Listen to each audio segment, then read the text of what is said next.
think the writing of the Rose Temple really began about 10 years before I even wrote a single word. I think the moment that I can pinpoint is we were in Florida. My father was in the hospital and wasn't doing well, and he was not an easy patient.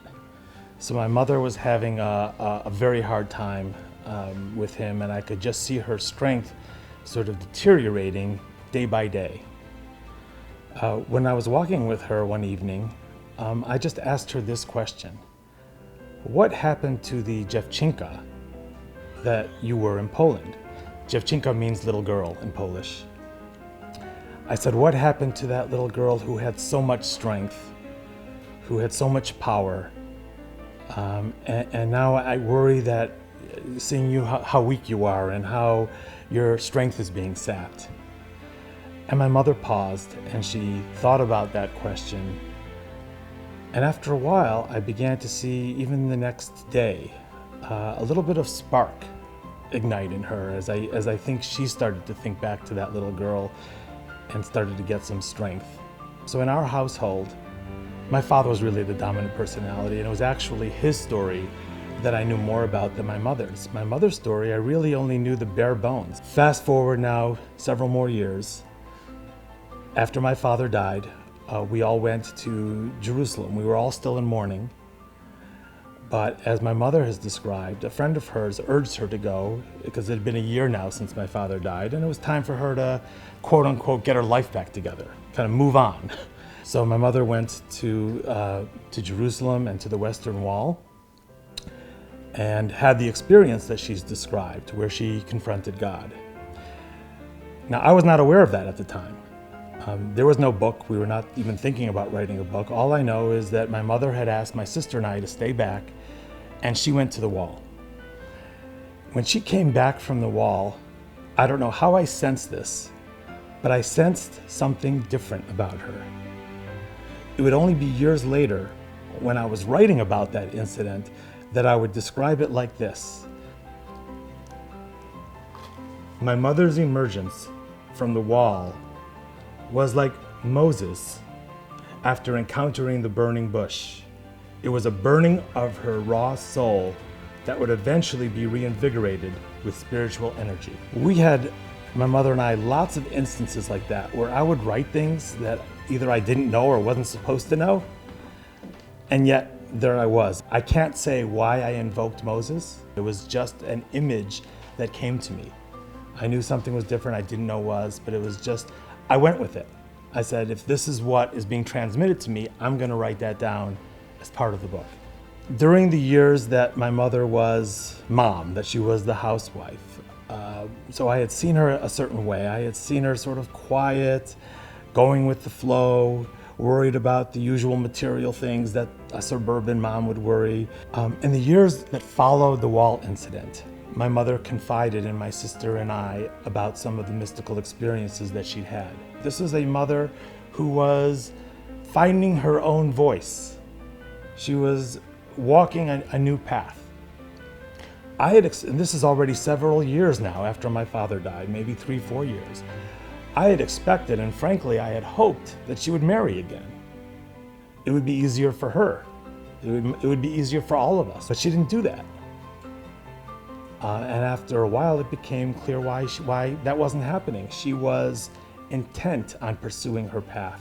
As much as I had admired her courage from the stories I heard about her when she was growing up, the courage about sitting in front of the classroom and dealing with this neighbor of hers, and dealing with and the imprisonment and all the incredible struggle that she went through, the courage that I was seeing now in her and the changes that I was seeing now in her was just incredible. At this point, we still didn't contemplate, however, writing a book about it. And my mother's experiences so far, these are interesting, but these were private. So when I began to see that her visions and the biblical images and all the things that she was sharing with me, they weren't just about her, but it also touched on all of our lives. At that point, I realized that this isn't just a private family story.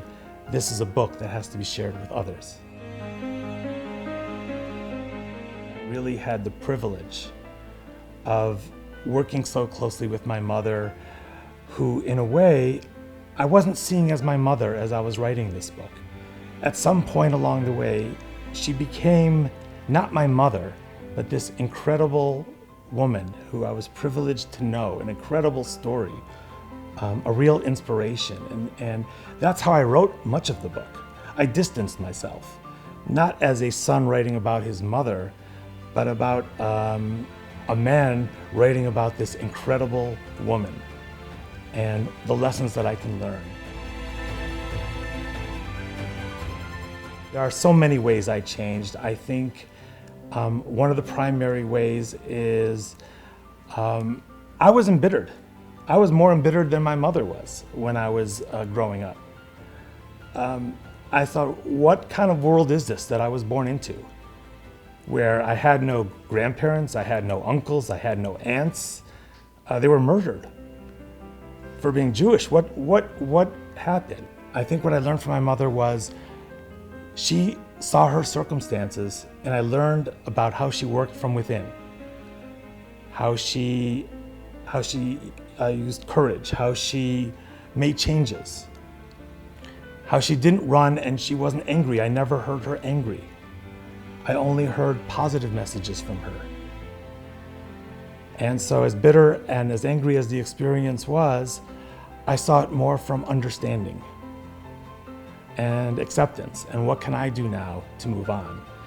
And I think writing this book and devoting my time and devoting 20 years of my life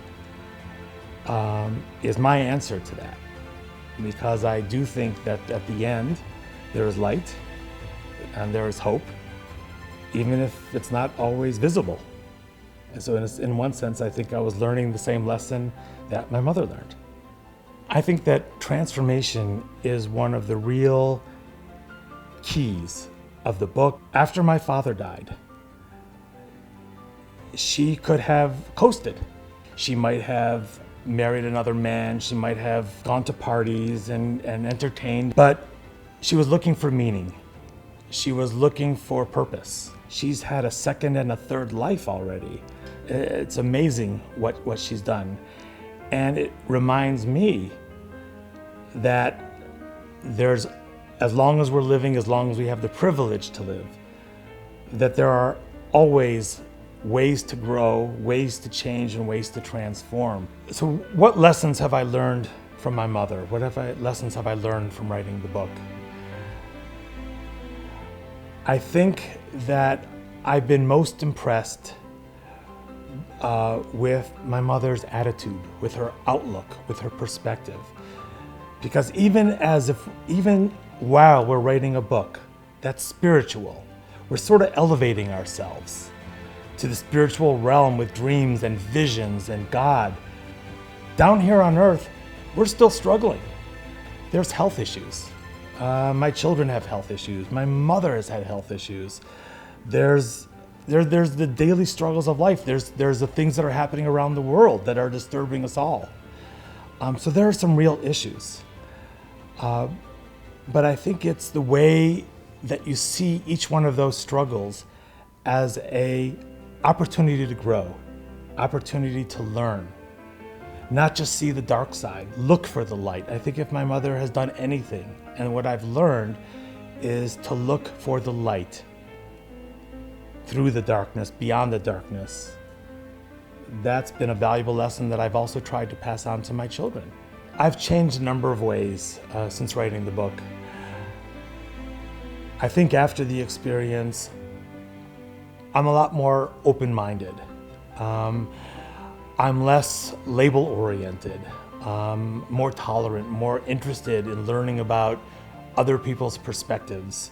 So even if I'm in a meeting with a group of people who I've had nothing in common with, I'm open to hearing and learning about the wisdom that they're speaking from their culture and their orientation, and not simply dismissing it as something that's not relevant to me.